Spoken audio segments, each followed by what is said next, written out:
Well, hello everybody. Welcome back to Bison Workshop. I'm Bob. And we got the grinder in that I was going to put a DC treadmill motor on and potentiometer. And new development on that. uh,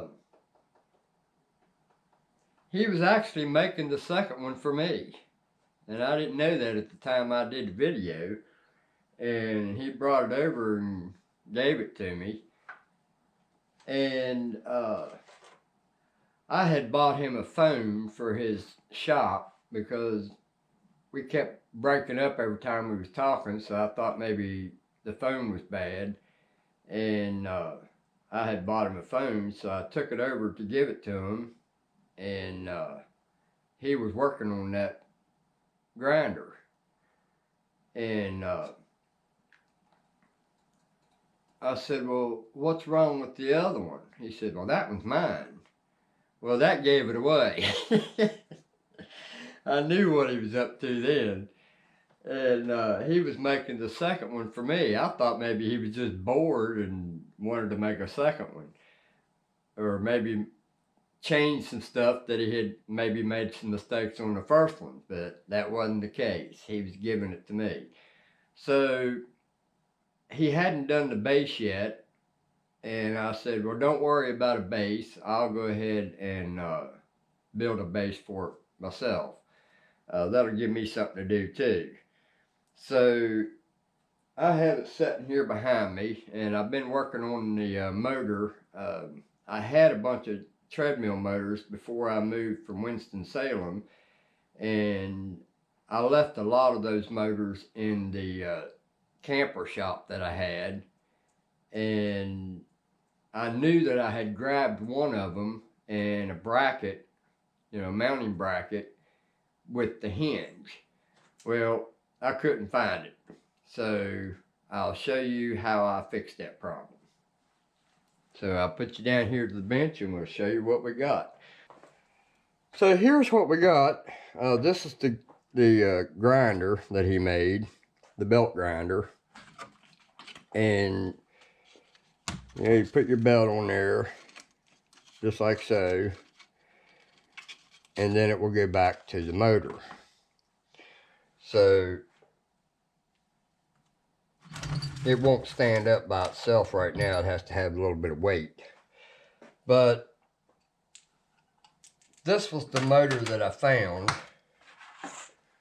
that apparently I brought two of them. I don't know where the other one went, but I've looked everywhere and I can't find it, so I had to make a bracket for it. Well, when I made this bracket, I didn't keep this flange in mind, and I made it too low. Plus, these here bolts protrude out the bottom of it, and it's not going to lay flat. So, I've made another way to combat that. So I made these bushings that are taller than this is. So this will be the way it'll go on there on the base. So we've got the motor mount done, and I'll show you how I made that bracket. I found a piece of metal, flat metal that's pretty thick, and I had to figure out a way to do the contour of this motor. So I didn't want to do any bending, so I'll show you what I did. I had a starter motor that I had taken off of a Briggs & Stratton motor that was no good. The magnet in it was all busted up. So, and you can still see some of the magnet in this. And I just cut it in half and then cut it in that piece in half. Well, not quite in half. And this was what was left over out of that piece. And it wasn't the same size. Well, it's actually the same size as the outside of this. So I had to take and put it in a vise and squish it a little bit and kind of bring this out a little bit. And that's how I got my contour. And then I just welded that bracket to this, and right here and over here on each side, and that ought to work just fine.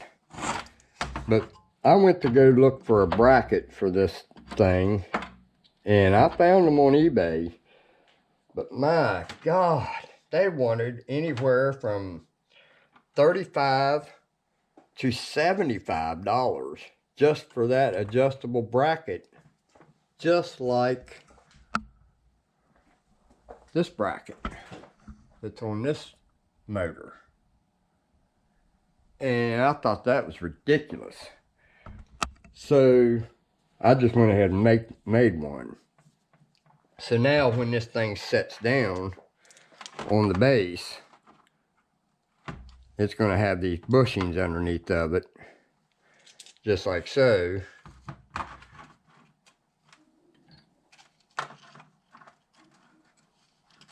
And that'll work. So then, he gave me this, and I'll chuck this thing up and turn it to make that nice and smooth across there, because it's got a few little bad spots in it, and we'll straighten that up. And then we'll turn this to where it fits on this shaft right here. We're going to cut this part off, the threads, because we don't need it. It's left-handed threads. And then I'm going to put a flat spot on this. I'll either take it and put it in the mill, take the armature out of the motor and put it in the mill and flatten it off and make it nice and flat, or we'll just take a grinder and do it. But then we'll put a set screw in here, and then that'll take care of that, and that'll be the motor pulley, just like so. And he did a really nice job on this. He just used whatever metal he had, just like I do. And we're going to take this apart, and we're going to wire wheel all this, because when he went to put diking on this, he didn't realize that it was going to fade through. So you can see where he put the diking layout stuff. It bled through the primer. So we got to wire wheel this thing all back down to original metal, and probably take the grinder and smooth this out a little bit, because it's pretty rough angle iron. And we're going to repaint this probably black. And then some of these parts I'm going to blue, like the part that's inside here, we're going to blue. And we're going to blue all this stuff out here, the handle and everything. Now, I'm not going to do all this on video, but we're going to blue some of this, I think, and paint the rest of it. And it'll probably be the same flat black that I used on this. So this is what you have to do when you want to make something work. You know, just find something that's the same shape and figure out how to make it work. That's the best way I can say it. So, but we've got our bushings already, and we got our controller box, and we've got our bridge rectifier. And if you remember the last video, I couldn't remember what that's called, but I knew what it was. I just couldn't remember at that time. So I just got these hooked on there. They're not supposed to be on there like that, but I just got them hooked on there just to get them, keep it with the motor. So then I wanted to show the other project that I'm working on, which is the pellet trap. I'm making a stand. As you remember, I was going to use those sign poles Well, I don't really fancy digging holes to put that in there because I want them to be portable. So I had remembered that somebody had gave me, when I was making a deal on a lawnmower, somebody had gave me one of those construction signs, and it's got that big old heavy spring on it, and I'll show you right here what we got. I've got it all apart right now, and I've got the other poles right here, which I've already painted and hanging there. And what this is one of those poles that it basically goes just like that right there. And then this goes right there. Well, if I can keep it up there, let me get you guys on stationary. Probably done scratched it. But this goes on there just like that. There's a little divot down here that goes in that hole. And this bolts it on there. And then this goes on top, just like so. And then those other arms I just showed you that's hanging there will go right here. And then this is all the mechanism that goes in it that you can press the button and raise them up. So you can fold all these legs up. And then I've got the other part that slides inside of those tubes and extends it out further. So this will be a fold up legs, and I'm hoping this is going to be heavy enough to handle that heavy pellet trap, which I believe it will. We're going to find out. So we're not going to know until we go shooting at it with a 357 or a 50 cal. So let's just hope that it works. If it don't, we'll resort back to the legs. I don't really want to use those legs because they're god awful ugly, and I would like for this to be portable. So I believe this will work because this is a pretty strong spring. But right now I'm just cleaning everything up and getting everything where it's supposed to be.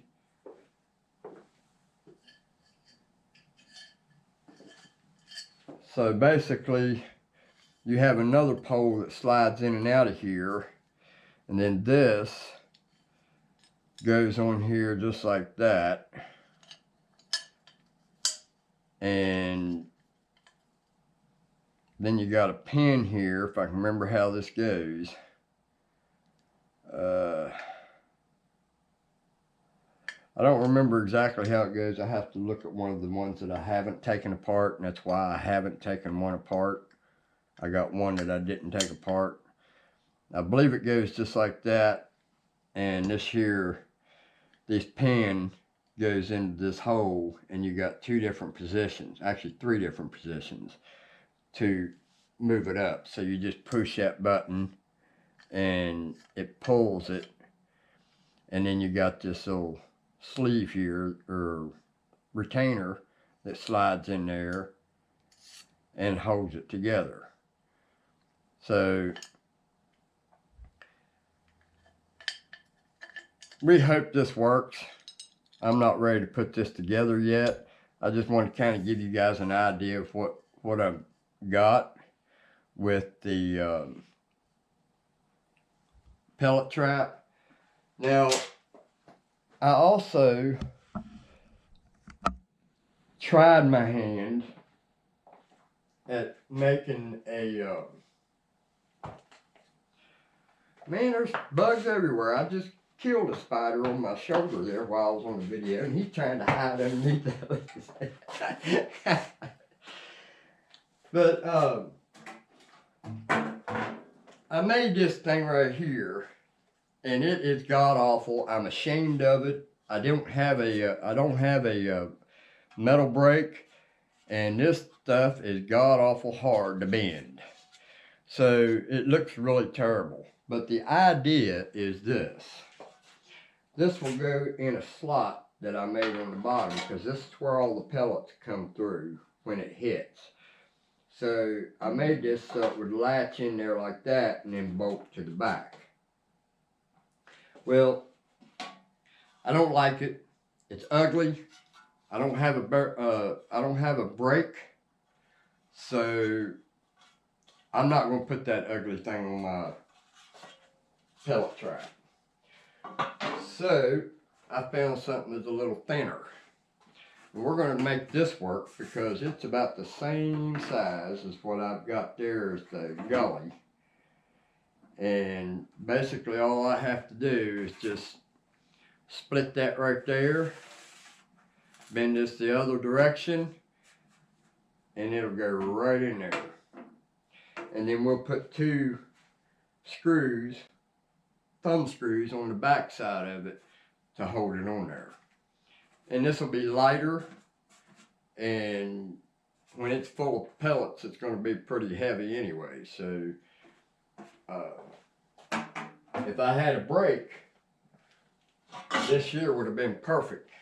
But I don't have a brake, and I beat the heck out of this thing trying to get it to bend. In fact, I beat it so hard to get this to bend that I actually broke the welds on this. So that also opened me up for finding a problem. It meant that I need to go back with the stick welder and weld this thing up, and that's what I did. So, but anyway, this is how far I've gotten on it so far. It's heavy, but I believe that stand, because it spreads out so far, it's going to have probably a 6-foot span. So I don't see this stand not working. I can make it adjustable for hillsides, because I can bring, so you have 2 settings here. When you go all the way down to the bottom one here, because it hinges right here on this one is in the fold up position. This one is almost straight across. Well, it looks like it is straight across, but it's slightly downhill a little bit. And this one brings it down to where it's up a little higher, and the feet are more on the ground than they are up here. So let's say you're on a hillside, you could set these 2 here for the lower one, and then set this one to the higher one, and it should level it up. So this should work just fine, we hope. But this ended up being a update video, didn't it? Not a grinder video. I just wanted to show the grinder and the plans that I have for it. I'm probably going to mask off the sticker on the motor and paint it the same color as the grinder frame. Who knows, I might go a different color. It probably would be a good idea to just go ahead and do a color, because everything I got's black. So ain't a whole lot of work been going on here lately. Just a little bit of this. It actually took me longer to grind these down smooth, because they laid around and rusted so bad, and it took me quite a while to grind it down. And once we do part 2 of the pellet trap, then we'll go and put this all together on video and show you it going together. But if there's anybody out there that's got any treadmill motors with brackets, or even if you don't have brackets, let me know, guys. We'll do some trading around. I'm sure I've got something that you can use. We'll do some trading for them motors. I can't believe what they want for those treadmill motors. That's crazy. When I was selling motors a couple of years ago, I was lucky to get $60 out of those treadmill motors. Now they're up there at $100 and some. I've seen them up as much as $400 for a treadmill motor. What is wrong with you people? Nothing worth that much. Well, some things is worth that much, but not that. But anyway, don't forget to like, share, comment, subscribe. Thank you very much, Dale, for making that for me. We're going to make it look really nice, and we'll make you proud. So, you guys have a good one. Later.